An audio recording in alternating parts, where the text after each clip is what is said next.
ये कहानी अरब के इन दिनों की है जब सल्तनतें तलवार की धार पर कायम रहती थीं। बहादुरी का अंदाजा मैदाने जंग में होता था। रेगिस्तान की बेरहम हवाएं चल रही थीं। खजूरों के नखलिस्तान मंजर को पुरअसरार बना रहे थे। ऊँटों की कतारें एक सफर की खबर दे रही थीं।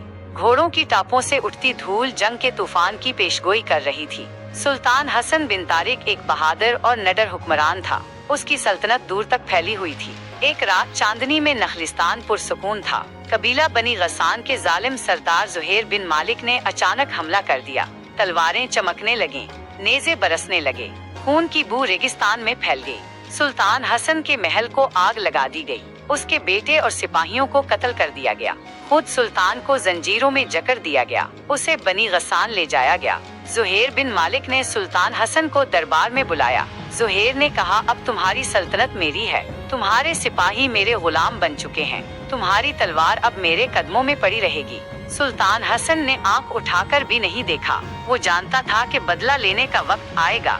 जिंदान की तारीकी में उसने अपने कुछ वफादार साथियों को इकट्ठा किया। जो जिंदा बच गए थे वो साथ देने को तैयार थे। वो चुपके चुपके मंसूबा बनाते रहे।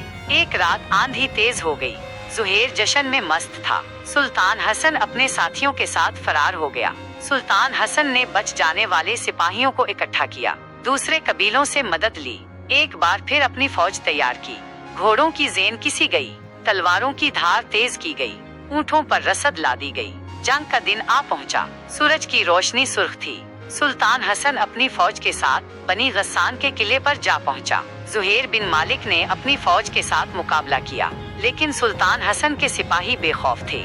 रेगिस्तान की रेत में घोड़े दौड़ने लगे, नेज़े फिजा में तीरने लगे, तलवारें बिजली की तरह चलने लगे। सुल्तान हसन दुश्मनों को चीरता हुआ जुहैर बिन मालिक तक पहुंचा। ये इस जुल्म का बदला है जो तुमने किया था। सुल्तान हसन गिर जा और तलवारें जुहैर के सीने में उतार दी। दुश्मन फौज भाग निकली।